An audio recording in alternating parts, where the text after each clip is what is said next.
मऊ लुसलुशीत जाळीदार ढोकळा फक्त 15 मिनिटात तयार होतो. मुलांच्या डब्यासाठी असो किंवा नाश्त्यासाठी एकदम झटपट साधी सोपी रेसिपी. ना कुकर, ना मिक्सर, दही, लिंबाचा रस न वापरता एकदम सोप्या पद्धतीने आज आपण ढोकळा बघणार आहोत. 1.5 कप बेसन पीठ घेतलं, बेसन पीठ चाळून घ्यायचं. पाव चमचा हिंग, अगदी 2 चिमूट यामध्ये हळद घालायची. पाव चमचा मीठ घातलं आहे. 2 चमचे साखर घालायची आहे आणि आज आपण लिंबाचा रस न वापरता लिंबू सत्व वापरणार आहोत. 1 टीस्पून आणि बघाल तर पाव चमचा लिंबू सत्व घेतलं. त्यामध्ये 1 कप पाणी घालून घ्यायचं आणि आता हे चांगलं मिक्स करून घ्यायचं आहे. चांगलं मिक्स करून 5 मिनिटं झाकून ठेवूया. तोपर्यंत ज्या भांड्यामध्ये ढोकळा वाफवणार आहोत त्याला तेलाने ग्रीस करून घ्यायचं. 5 मिनिटानंतर लगेचच यामध्ये 1 सॅशे इनो, इनो वापरायचं नसेल तर 1 टीस्पून सोडा घालू शकता. इनो घातल्यानंतर हे लगेचच चांगलं फेटून घ्यायचं आणि मिश्रण भांड्यामध्ये काढून लगेचच ढोकळा वाफवून घ्यायचा. पण वाफवण्याआधी पाणी चांगलं गरम हवं. तर इथे 2 ग्लास पाणी गरम होण्यासाठी ठेवलं होतं. त्यानंतर झाकण ठेवून 10 मिनिटं मध्यम आचेवर ढोकळा वाफवून घ्यायचा. ढोकळा थंड होत आहे तोपर्यंत फोडणी करायची. 2 चमचे तेल, अर्धा चमचा मोहरी, 1 चमचा तीळ, 3 ते 4 हिरव्या मिरच्या, थोडासा कढीपत्ता आणि यामध्ये 2 ग्लास पाणी घातलं. त्यानंतर 1/4 कप साखर घालायची आणि हे मिश्रण चांगलं उकळवून थंड करून घ्यायचं. मिश्रण तयार झालं तोपर्यंत ढोकळाही थंड झाला आहे. लगेचच डिमोल्ड करून घेऊ. ढोकळा बघाल तर अगदी परफेक्ट तयार झाला. मऊ लुसलुशीत जाळीदार असा ढोकळा फक्त 15 मिनिटात तयार होतो. तोपर्यंत फोडणी थंड झाली आहे. फोडणी पूर्ण थंड झाली की लगेचच त्यामध्ये ढोकळा घालून घ्यायचा आणि फोडणी त्यावर घालून घ्यायची आहे. 5 मिनिटं हे असंच ठेवायचं म्हणजे फोडणी आतपर्यंत व्यवस्थित मुरली जाते आणि ढोकळा अगदी होटाने खाता येईल इतका सॉफ्ट तयार होतो. एकदम रसरशीत असा हा ढोकळा. बनवण्याची पद्धत एकदम सोपी, खायला तितकाच चविष्ट लागतो. मुलांच्या डब्यासाठी असो किंवा नाश्त्यासाठी. रेसिपी कशी वाटली कमेंट्समध्ये जरूर सांगा. त्यासाठी 1 कप ज्वारी 5 ते 6 तास पाण्यामध्ये भिजत ठेवायची. त्यानंतर कुकर घेऊन त्यामध्ये ही सगळी ज्वारी काढून घ्यायची आहे. ज्वारी मात्र भिजवलेलीच वापरायची. न भिजवता ज्वारीचा वापर करायचा नाही, नाहीतर ती लवकर शिजणार नाही.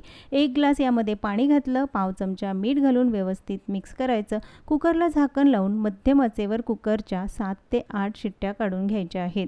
7 ते 8 शिट्टीमध्ये ज्वारी व्यवस्थित शिजली जाते. थंड झालं की झाकण काढायचं आणि बघाल तर अगदी व्यवस्थित ज्वारी शिजली आहे. त्यामध्ये जास्तीचं पाणीसुद्धा नाही, त्यामुळे शिजताना पाणी योग्य प्रमाणात घाला.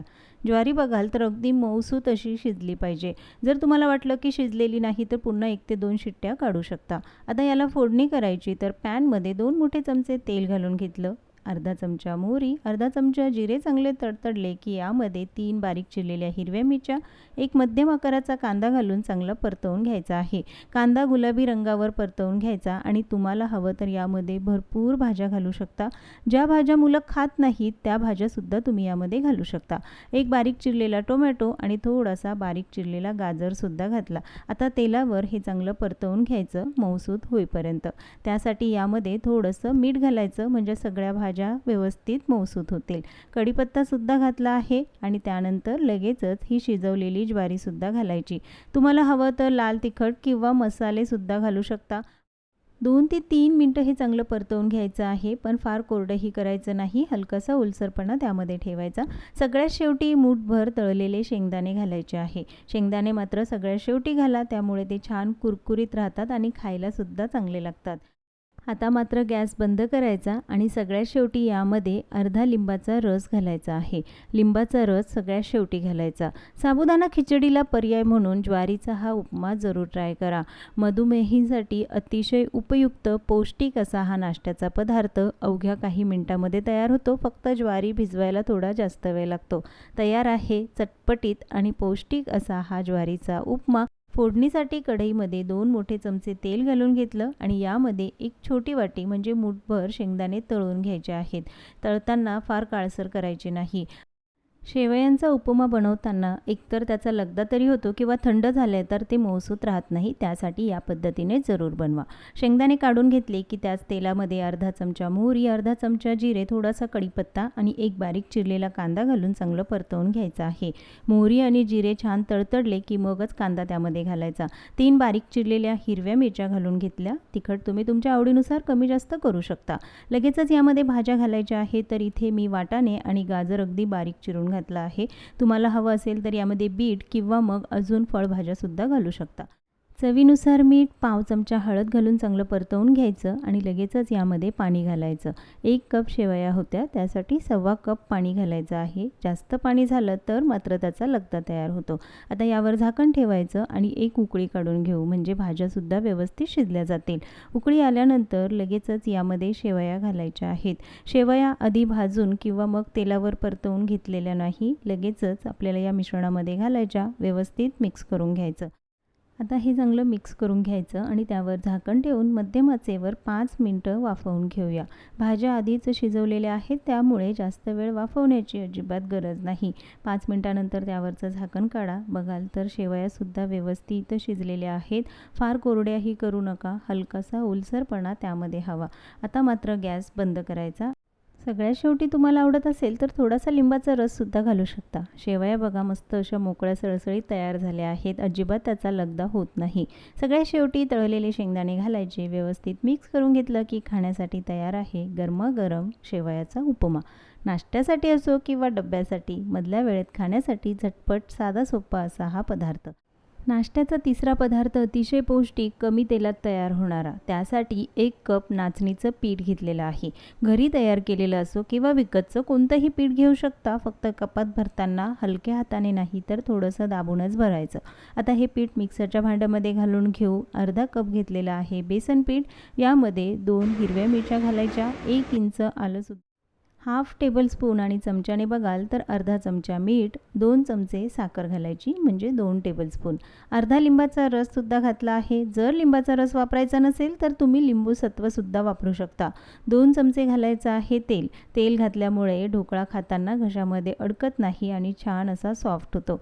यामध्ये 1 कप पाणी घालून चांगलं मिक्स करून घ्यायचं. 1.5 कप पीठ होतं, त्यासाठी 1 कप पाणी घालायचं. आता मिक्सरवरनं हे फिरवून घ्यायचं. किती वेळ फिरवायचं तर सगळं मिश्रण व्यवस्थित एकसारखं होईल इथपर्यंत. 1 ते 2 मिनटं हे चांगलं फिरवून घेतलं की तयार आहे आपलं ढोकळ्यासाठीचं बॅटर. बॅटरची कन्सिस्टन्सी बघा अगदी परफेक्ट आहे. ना जास्त घट्ट ना जास्त पातळ. बॅटर तयार झालं. ज्या भांड्यामध्ये ढोकळा वाफवणार आहोत त्याला हलकंसं तेलाने ग्रीस करून घ्यायचं आणि ढोकळा आज आपण कुकरमध्ये बनवणार आहोत, तर मी इथे 1.5 ग्लास पाणी गरम होण्यासाठी ठेवलं. आता जे बॅटर आहे त्यामध्ये 1 सॅशे इनोचा घालायचा आहे. इनो वापरायचा नसेल तर खाण्याचा सोडासुद्धा वापरू शकता. 1 टीस्पून खाण्याचा सोडा घालायचा. इनो घातलं की लगेचच हे चांगलं मिक्स करून घ्यायचं. बॅटर बघाल तर छान फुललं आहे. त्याचा रंगसुद्धा बदलतो आणि 4 पट हे बॅटर फुलतं. त्यामुळे इथे जराही वेळ वाया न घालवता अगदी पटकन ही प्रोसेस करायची. बॅटर तर तयार झालं. लगेचच भांड्यामध्ये घालून घेऊया. तुम्हाला हवं असेल तर कुकरचा डब्बासुद्धा वापरू शकता किंवा मग एखादं जाड तळाचं पातेलं वापरलं तरीसुद्धा चालेल. आता हे बॅटर घालून घेतलं. कुकरमध्ये जे पाणी होतं ते चांगलं उकळतं हवं. लगेचच हा डब्बा कुकरमध्ये ठेवायचा. कुकरला झाकण लावायचं. झाकणाला रिंग लावायची आहे, मात्र शिट्टी लावायची नाही. 10 मिनटं मध्यम आचेवर ढोकळा वाफवून घ्यायचा. 10 मिनटामध्ये ढोकळा व्यवस्थित शिजला जातो, पण तो आतपर्यंत शिजलेला आहे की नाही त्यासाठी एखादा चमचा किंवा सुरीने चेक करा. सुरीला बॅटर चिकटलेलं नाही म्हणजे ढोकळा व्यवस्थित शिजलेला आहे. काढून थंड होऊ द्यायचा आणि थंड झाल्यानंतर लगेचच डिमोल्ड करायचा. अगदी चॉकलेट केकसारखा दिसणारा हा नाश्त्याचा पदार्थ. डिमोल्ड केल्यानंतर बघाल तर अगदी परफेक्ट जाळीदार असा हा ढोकळा तयार झाला आहे. नाश्त्यासाठी असो किंवा डब्यासाठी झटपट, साधी सोपी, तितकीच चविष्ट आणि पौष्टिकसुद्धा. बऱ्याच वेळा बेसनाचा आणि रवाचा ढोकळा खाऊन जर तुम्हाला कंटाळा आला असेल, वेगळ्या चवीचा नाश्त्याचा पदार्थ हवा असेल तर ही रेसिपी जरूर ट्राय करा. अवघ्या 10 मिनिटात तयार होते. बेसन, रवा आणि डाळ तांदळाचा ढोकळा तर नेहमीच बनवून खातो, पण ही रेसिपी अगदी साधी सोपी आणि तितकीच चविष्ट, पौष्टिकसुद्धा. ढोकळा बघा किती सॉफ्ट आणि जाळीदार तयार झालेला आहे. असा का ढोकळा एकदा बनवून खाल तर मुलंसुद्धा अगदी आवडीने खातील आणि नेहमी नाश्त्यासाठी तुम्ही हाच पदार्थ बनवाल. हा ढोकळा तुम्ही नुसतासुद्धा खाऊ शकता, पण फोडणी करून खाल्लं तर अजून चविष्ट लागेल. त्यासाठी पॅनमध्ये 1 चमचा तेल घालून घेतलं. अर्धा चमचा मोहरी घालायची. मोहरी चांगली तडतडली की मग 2 चमचे तीळ घालायचे आहे. 4 ते 5 हिरव्या मिरच्या, 5-6 इथे कढीपत्त्याची पानं, पाव चमचा हिंग घालून ही फोडणी करून घ्यायची. जर ढोकळा तुम्हाला ओलसर हवा असेल तर यामध्ये 1 कप पाणी आणि 2 चमचे साखर घालायची. पण मी फक्त तेलाचीच फोडणी केली, त्यासाठी मी पाणी किंवा साखर वापरलेलं नाही. ही फोडणी तयार झाली की लगेचच त्यामध्ये हे ढोकळ्याचे काप घालायचे. व्यवस्थित परतवून घेतले. वरतून थोडीशी कोथिंबीर घातली गरमागरम चहा आणि त्यासोबत हा नाश्त्याचा पदार्थ आहे ना एकदम साधी सोपी रेसिपी. मध्ये एक छोटी वाटी आणि कपाने बघाल तर अर्धा कप हिरवे भिजवलेले मूग घेतले आहेत. तुम्ही कोणतंही कडधान्य वापरू शकता, पण भिजवून घाला. त्यानंतर 5 ते 6 लसणाच्या पाकळ्या, 7-8 हिरव्या मिरच्या घालून घेतल्या. 1 चमचा यामध्ये जिरे घालायचे. तुम्हाला आवडत असेल तर वाटणामध्येच ओवासुद्धा घालू शकता, पण आपण ओवा नंतर घालणार आहोत. पाणी न घालता मिक्सरवरनं हे बारीक दळून घेऊया. आता हे वाटण तयार झालं. दुधी भोपळा घेताना कोवळा बघूनच घ्यायचा, फार मोठा दुधी भोपळा वापरायचा नाही आणि जेवणामध्ये वापरण्यापूर्वी तो थोडासा चाखून बघा. जर कडू लागला तर असा दुधी भोपळा लगेचच टाकून द्यायचा. त्याचा जेवणामध्ये वापर अजिबात करायचा नाही, नाहीतर आरोग्याला हानी पोहोचू शकते. तर आपण थोडासा दुधी भोपळा शिल्लक ठेवला आहे, कारण त्यापासून आपण चटणीसुद्धा बनवणार आहोत. दुधी भोपळा स्वच्छ धुवून घेतला, त्यानंतर तो किसून घ्यायचा. बऱ्याच जणांना दुधी भोपळ्याचा रस पिण्याची सवय असते, पण रस बनवण्यापूर्वी दुधी भोपळा जर कडू असेल तर तो अजिबात वापरायचा नाही. आता हा केस सगळा करून घेतला. त्यानंतर यामध्ये 1 कप घालायचं आहे गव्हाचं पीठ, कारण आपण थालीपीठ भाजणी वापरणार नाही, तर घरातल्या उपलब्ध पिठापासूनच तयार करणार आहोत. 1 कप बेसन पीठ वापरलं आहे आणि यामध्ये अर्धा कप मी मक्याचं पीठ घातलं. मक्याचं पीठ नसेल तर तुम्ही ज्वारीचं पीठ किंवा तांदळाचं पीठसुद्धा वापरू शकता. नाचणीचं पीठ वापरलं तरीही चालेल. आता हे सगळे पिठं घालून घेतले. त्यानंतर यामध्ये अर्धा चमचा ओवा घातला आहे. चवीनुसार घालायचं आहे मीठ. मीठ घालून झालं की लगेचच अर्धा चमचा लाल तिखट आणि पाव चमचा हळद घालून घेतली आहे. आपण हिरवी मिरचीसुद्धा वापरली, त्यामुळे तिखट थोडं बेतानेच घाला. 1 चमचा तीळ घालायचे आहे. 1 लिंबाचा रससुद्धा घातला. जर तुम्हाला हवं तर दही घालू शकता. दह्याऐवजी मी लिंबाचा रस वापरला आहे. त्यानंतर यामध्ये आपण जे वाटण तयार करून घेतलं ते सगळं वाटण घालायचं. हिरवे मूग घातल्यामुळे पदार्थ अजून पौष्टिक होतो, पण मुगाऐवजी तुम्ही कोणतंही कडधान्य वापरू शकता. त्यानंतर यामध्ये एक मध्यम आकाराचा बारीक चिरलेला कांदा घातला. भरपूर कोथिंबीर घालायची. हवं असेल तर भाज्यासुद्धा वापरा. ज्या भाज्या मुलं खात नाहीत त्या भाज्यांचा वापर जरूर करा. आता हे चांगलं मिक्स करून घ्यायचं, पण यामध्ये जराही पाणी घालायचं नाही, कारण दुधी भोपळ्याचा जो ओलसरपणा आहे त्यामध्ये हे पीठ व्यवस्थित भिजलं जातं. त्यामुळे पाणी अजिबात घालू नका, कारण नंतर पीठ पातळ होतं. तर आता हे पीठ आपलं व्यवस्थित मळून झालं आहे. जराही पाण्याचा वापर न करता तयार झालं हे थालीपीठाचं पीठ. अगदी 10 ते 15 मिनिटांमध्ये नाश्ता तयार होतो. आता पीठ तयार झालं, लगेचच थालीपीठ थापून घेऊया. थालीपीठ थापण्यासाठी केळीचं पान वापरा किंवा मग एखादा सुती कपडा ओला करून घ्यायचा, त्यावर थोडंसं पाणी घालायचं आणि थालीपीठ थापून घ्यायचे. पण जर तुम्हाला थापून थालीपीठ बनवता येत नसेल तर लाटूनसुद्धा बनवू शकता, पण जे पीठ आहे ते मात्र थोडंसं घट्टसरच ठेवा आणि मग तुम्ही लाटून थालीपीठ बनवू शकता. थापून थालीपीठ बनवताना कणिक थोडीशी पातळसरच भिजवायची, म्हणजे ते व्यवस्थित थापलं जातं. त्यावर तीळ घातली आहे आणि लगेचच हे थालीपीठ आपल्याला भाजून घ्यायचं आहे ना एकदम साधा सोपा आणि पटकन तयार होणारा पौष्टिक असा पदार्थ. त्यासाठी तवा चांगला गरम करून घेतला, त्यावर थोडंसं तेल घाला किंवा बटर घातलं तरीसुद्धा चालेल आणि लगेचच हे थालीपीठ भाजून घ्यायचं. गॅस मात्र मध्यम आचेवर ठेवा, म्हणजे आतपर्यंत छान असं खुसखुशीत थालीपीठ भाजलं जाईल. वरतून भरपूर तेल घाला, तूप घाला, जे तुम्हाला आवडत असेल ते घालू शकता. थालीपीठ भाजताना गॅस मध्यम आचेवर ठेवायचा. मस्त खरपूस होईपर्यंत थालीपीठ भाजायचं आहे, नाहीतर आतून ते कच्चं राहील. कारण थालीपीठ मी थोडंसं जाडसर थापून घेतलं. तुम्हाला हवं तर यापेक्षा पातळही थापू शकता. फक्त 15 मिनिटात बिना भाजणीचे खमंग, खुसखुशीत आणि तितकाच पौष्टिक असा हा नाश्त्यासाठी असो किंवा जेवणासाठीचा बेत. मस्त असं हे गरमागरम थालीपीठ मुलंसुद्धा अगदी आवडीने खातील.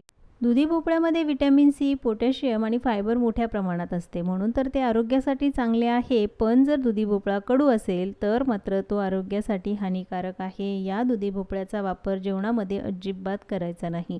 खमंग खुसखुशीत असे हे दुधी भोपळ्याचे थालीपीठ तयार झाले.